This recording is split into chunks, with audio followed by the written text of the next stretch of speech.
Welcome to Ryan's Running Reviews in partnership with Roadrunner Sports, and today we're taking a look at two plated daily trainers. We have the brand new HOKA Mach X and the updated SuperComp Trainer V2 from New Balance. Let's run with it.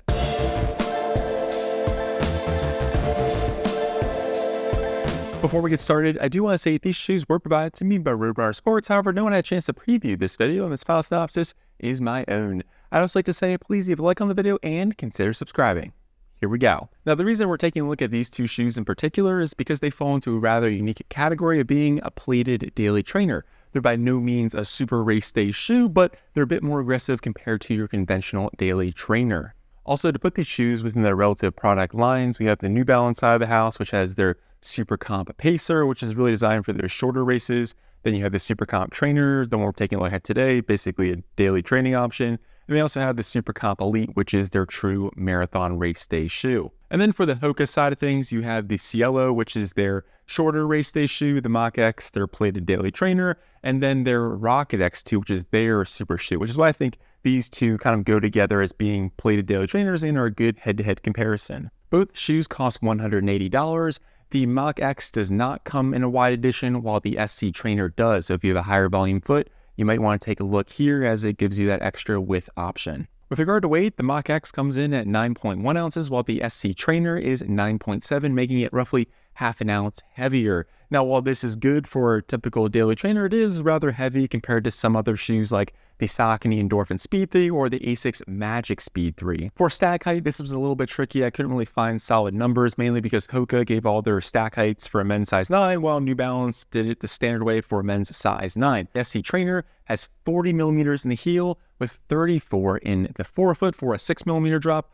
while for a men's size 10 for the Mach X, it has 42 in the heel and 37 in the forefoot for a 5 millimeter drop. So it's kind of hard to get the exact measurements for stack height. It's a little bit tricky, but just doing the eyeball test, they are rather comparable and kind of within relatively the same ballpark.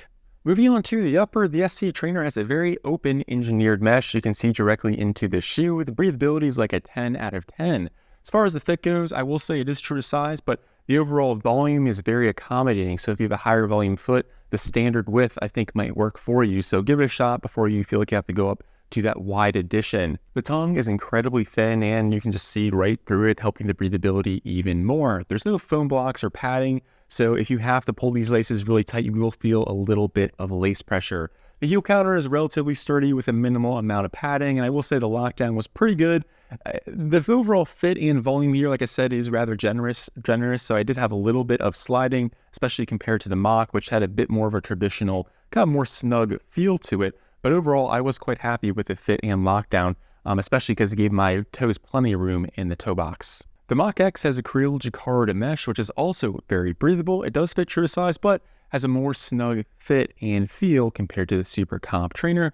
In my opinion, I did prefer the upper on the Mach X, mainly just because I felt like it's a little bit more connected to the platform. But if you do have a higher volume foot or a wider foot, I could see how the SC Trainer might work a bit better for you. The tongue on the Mach X is incredibly thin, but they added a small foam block down the center to give you a little bit more comfort and protection from lace pressure, which I did find to work quite well. And I do wish the SC Trainer had that as well. The heel counter has a very similar level of padding, and I thought the lockdown was stellar. And again, probably a slight edge to the Mach X here, in my opinion, with regard to lockdown fit and feel. Moving on to the midsoles, we have two completely different setups here. The New Balance SC Trainer has fuel cell on the top and bottom with a full-length carbon fiber plate sandwiched between these two layers of foam. They call this their Energy Arc technology.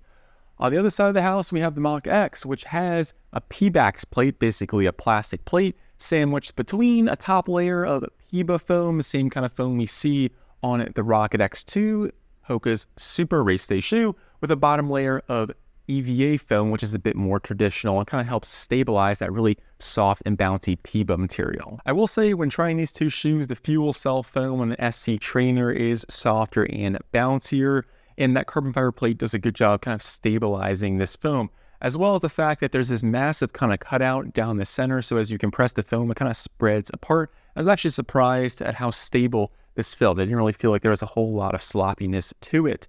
Now, if we compare that to the Mach X, this has a much more dense feeling midsole. I will say I was not able to feel the P-Bax plate, or essentially just plastic plate here, where I was able to kind of feel it a bit more here on the SC Trainer with its more rigid, more aggressive carbon fiber plate, which basically kind of sits right below your heel and swoops closer to the ground.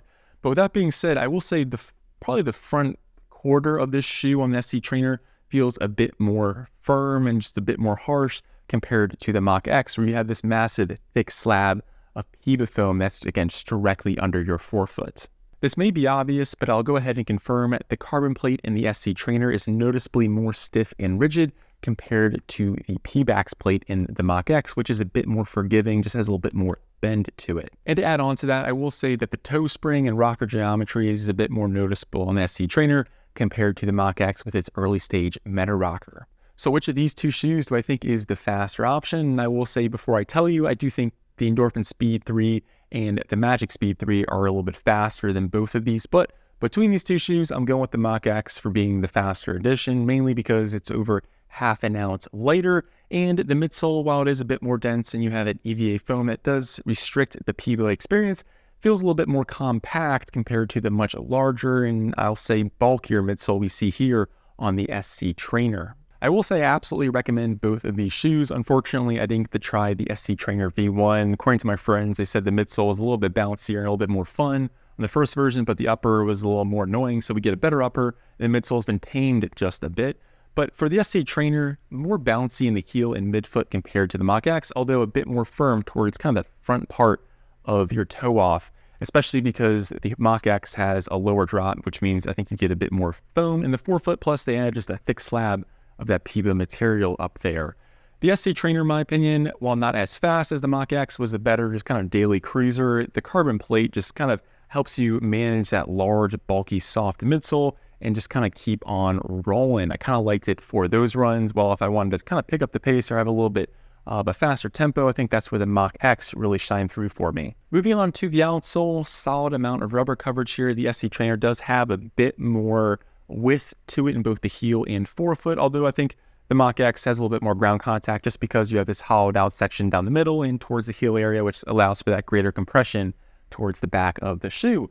As far as traction goes, it worked quite well. Didn't have too much of an issue. I used the SC Trainer in the rain and it got the job done. I think the Mach X has a little bit more traction just because of the amount of surface area it has with no cutout down the middle, but both worked quite well. And like I said before, the traction in lugs is rather smooth. So let me know down in the comments what you think of these two shoes and which one you're potentially leaning towards. I would love to hear from you. Well, I'm Ryan for Ryan's Running Reviews, and I'll catch you guys on the next one. Thanks.